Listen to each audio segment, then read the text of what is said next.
선관위의 인사는 물론이고 회계하고 선거관리 공정성까지 이 전문성이 있는 외부 기관의 감시와 견제를 받도록 제도화하는 방안에 대해서는 어떻게 생각하세요?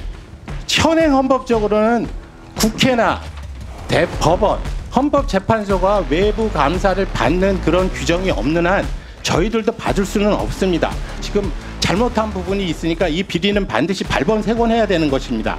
그래서 제가 들어와서 이 부분은 제도 개선을 했다고 말씀을 드렸고, 지금 내부 정화 장치가 작동하지 않았다는 게 증명이 돼 있는 이 마당에 그럼 감사원 감사도 아니라면 어떻게 할 거냐? 개헌을 해서라도 감사원 감사를 받든지 외부 감사를 받는 게 맞다, 최소한으로 필요하다 생각 동의하시죠? 그 부분은 여러 가지 견해가 있을 수 있습니다. 국회나 법원에 대해서도 외부에서 감사를 받는 게 맞다는 의견 하에, 그런 의견 하에 저희한테 물어보시는 거라면 저는 찬성합니다. 저기 지금 무슨 얘기인가요? 선관위를 감사받게 하려면 당신들 국회, 법원 다 감사받아라. 지금 이 얘기입니까? 정영재 변호사님? 글쎄요. 제가 봤을 때는요. 선거관리위원회는 아나무인이에요. 무서운 데가 없어요. 선거관리위원회 본인이 뭐라고 이야기했느냐. 국회 국정감사 받으면 된다. 그다음에 검찰 수사 받으면 된다. 그 이야기는 뭐냐면요. 선거관리위원회 입장에서는 국회도 무섭지가 않고 검찰 수사도 그렇게 두렵지 않다는 거예요. 왜 그렇습니까? 선거관리위원회한테 국회는 뭡니까? 다른 데에 있어서는 국회가 울트라 갑이지만 선거관리위원회 앞에 딱 서면은 작아질 수밖에 없잖아요. 그러니까 오히려 선관위가 갑이다. 그러니까 국회가 하려면 해봐라. 이런 이야기 아니겠습니까? 그다음에 왜 검찰 수사가 그렇게 두렵지가 않습니까? 법원이 자기 편이라고 생각을 하는 거예요. 그러니까 중앙선거관리위원회 위원장 대법관입니다. 조금 전에 나왔어요.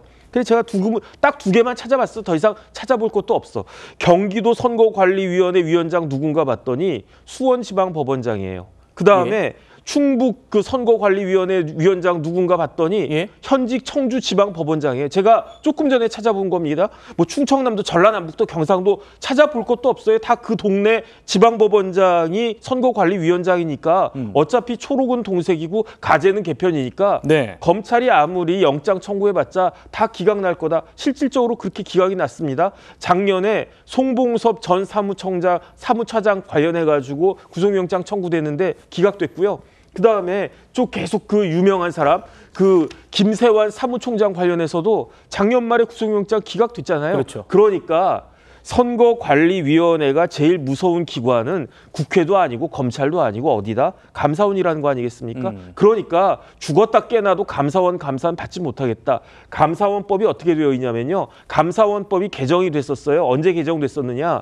1994년에 개정됐거든요. 1994년 이전에는 감사원법에서 감사의 대상이 안 되는 기관은 딱 두 개밖에 없었어요. 거기가 어디냐? 국회하고 법원밖에 없었습니다. 그러다가 87년 개헌되고 헌법재판소 생기고 했으니까 그리고 나니까 헌법재판소도 빠져야 되는 거 아니냐 해가지고 헌법재판소도 그때 감사원법 개정하면서 그 감사원의 감사 대상에서 헌법재판소도 빠졌는데 그때 어디가 논란이 됐느냐? 선거관리위원회가 논란이 됐다고요. 그런데 국회는 입법권이 있잖아요. 법원하고 헌법재판소는 사법권이 있잖아요. 선거관리는 선거관리권이 있습니까? 선거관리라고 하는 거는 하나의 행정에 불과하다. 그렇기 때문에 선거관리위원회는 감사원 감사 대상이 될 수 있다. 그러니까 추가적으로 헌법재판소와는 달리 선거관리위원회에 넣지 않겠다. 이게 1994년 감사원법 개정의 취지인데 이번에 2월 27일에 나온 헌법재판소 결정은요. 이러한 감사원법의 그 취지를 완전히 무시한 거고요. 그 결정에 빗대어가지고 지금 선거관리위원회 사무총장이라고 한 분이 나와가지고 저런 논리를 갖다 펴는 것인데 누구 말이 맞는 것인가? 그거는 일반 국민들이 잘 생각하셔야 될 것 같습니다. 헌재가 국회의 입법 취지를 무시했다. 이런 얘기였죠. 지금 정혁진 변호사님 말씀대로 선관위가 두려워하는 건 국회도 아니고 법원도 아니고 감사원인데 이 감사원 감사로 드러난 선관위 채용 비리 사례가 계속 쏟아지고 있습니다. 보시죠. 선관위 고위 간부가 경력직 채용 과정에서 여성 비율이 좀 높다. 우리 조직에. 선관위에 여자가 많아. 이렇게 지금 하급자를 쏘아붙였다는 겁니다. 이 감사원 감사 보고서 나와 있는 내용입니다. 우리 선관위 여자가 많아. 그런데요, 이 사람이요, 정작 자기 딸을 특혜 채용시켰던 박찬진 전 사무총장이었답니다. 들어보시죠. 딸을 경력직으로 그것도 이 공개도 안 하고 비공개로 해서 채용됐다. 그것도 선관위 최고 수장이 사무총장이나 사무차장의 딸이 채용이 됐다.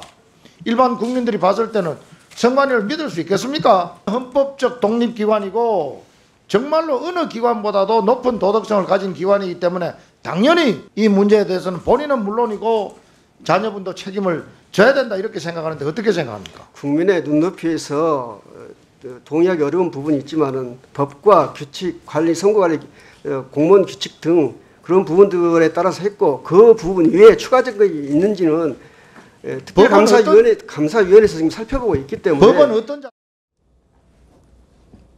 저것도 무슨 얘기입니까? 김영주 의원님. 네. 국민 감정에는 뭐 문제가 될 수 있겠지만 법적으로 문제될 게 뭐 있느냐 지금 이런 얘기 같은데 지금 인사 담당자가 저분이요 방금 우리 선관위에 지금 여자가 많다 여성 차별성 발언을 해놓고 정작 딸은 특별 채용시켰다 지금 이게 좀 드러난 거거든요. 네. 그러니까 사실은 이제 내로남불이고 또 하나는 사실은 이 직무와 관련해서 어떤 성차별적인 인식을 갖고 있다는 거 아닙니까? 여자가 많다, 남자가 많다 이런 부분.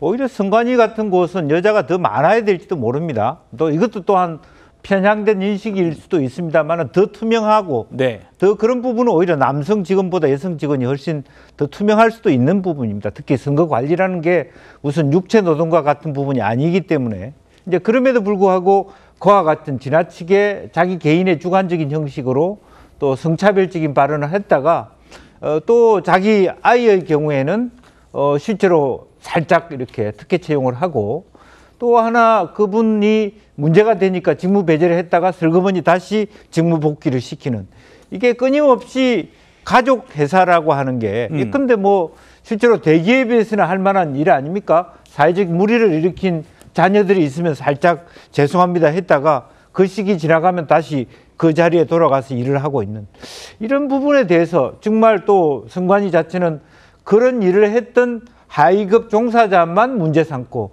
실제로 그런 채용을 당한 그렇죠. 특혜를 받은 사람들은 여전히 남아있는 네. 일정 정도 비가 올 때는 배제시켰다가 슬그머니 지나가고 나면 또 복귀시키는 이게 반복되고 있단 말입니다. 사실은 이런 부분에 대해서는 다시 한 번 더 우리가 사회적으로 더 들여다봐야 되겠다라는 생각이 듭니다. 예.